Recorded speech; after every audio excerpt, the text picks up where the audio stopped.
Praise the Lord. Hallelujah. Dear friends, greetings from Father Franklin D'Souza from the Diocese of Shimoga. Today we are going to reflect upon 33rd Sunday in Ordinary Time, date November 17th. Let us pray. Heavenly Father, I praise you, I glorify you, I thank you for bringing us together to reflect the Word of God.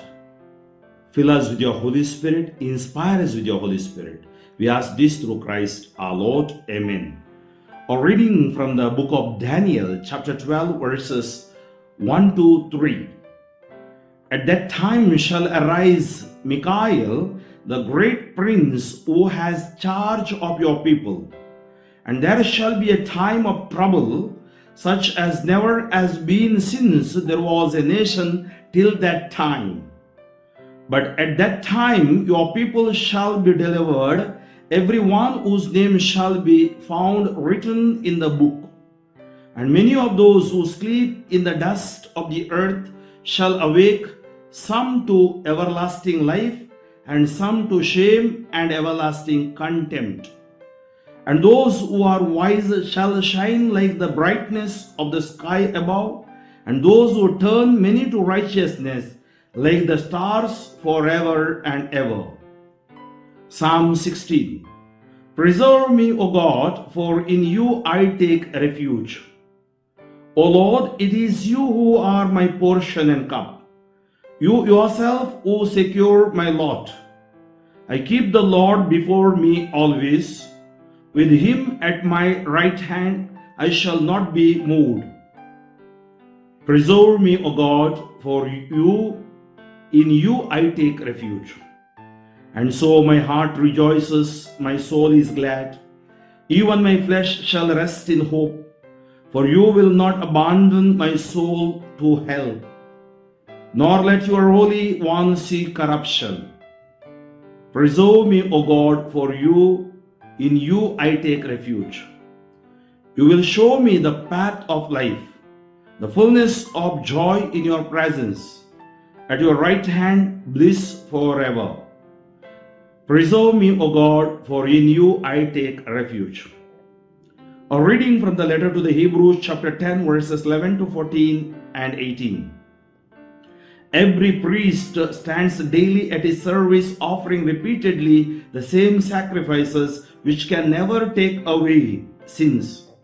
But when Christ had offered for all time a single sacrifice for sins, he sat down at the right hand of God, waiting from that time until his enemies should be made a footstool for his feet. For by a single offering he has perfected for all time those who are being sanctified. Where there is forgiveness of these, there is no longer any offering for sin. Acclamation. Alleluia, alleluia. Stay awake at all times, praying that you may have strength to stand before the Son of Man. Alleluia. A reading from the Gospel of Mark, chapter 13, verses 24 to 32. At that time, Jesus said to his disciples, in those days after that tribulation, the sun will be darkened, and the moon will not give its light, and the stars will be falling from heaven, and the powers in the heavens will be shaken. And then they will see the Son of Man coming in clouds with great power and glory. And then he will send out the angels and gather his elect from the four winds, from the ends of the earth to the ends of heaven. From the fig tree, learn its lesson. As soon as its branch becomes tender and puts out its leaves, you know that summer is near. So also, when you see these things taking place, you know that he is near at the very gates. Truly, I say to you, this generation will not pass away until all these things takes place. And earth will pass away, but my words will not pass away. But concerning that day or that hour, no one knows, not even the angels in heaven, nor the Son, but only the Father. Dear friends, He will come soon. Jesus will come again to judge the living and the dead is an article of faith. What would think of a student who went to school and forgot that at the end of the academic year there was an examination? Or an athlete who took part in a race without knowing the finishing line?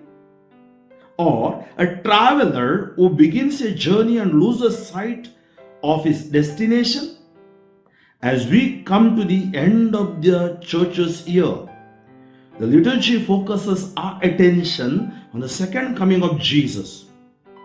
Like the student, we must appear for the final examination for our entry into heaven. Like the athlete, in the race of life, we know that death is the finishing line. Like the traveler, we journey every day and every step we take draws us closer to our final destination, which is heaven. Being ready for the end of the world does not mean not enjoying this world. The gospel is never a killjoy.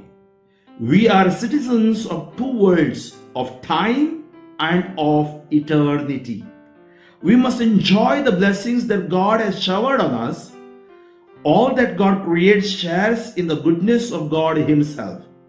However, while we enjoy the good things of this world, we must never even for a moment lose sight of the world to come.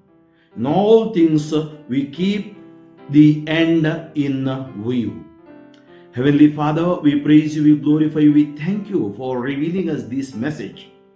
Help us to read the signs of the time and prepare ourselves for our eternity. Lord, remove all hurdles in our conscious, unconscious, subconscious mind, in our body, mind and soul. All bad habits and all the lustful desires and all that things that takes us away from you. Inspire us, instill us in your love. Cleanse us with your precious blood so that we may witness you in your vineyard. I pray for my people, those who are sick and suffering. Heal them, let them glorify you are the true God. In Jesus' name I pray. Amen, amen, amen.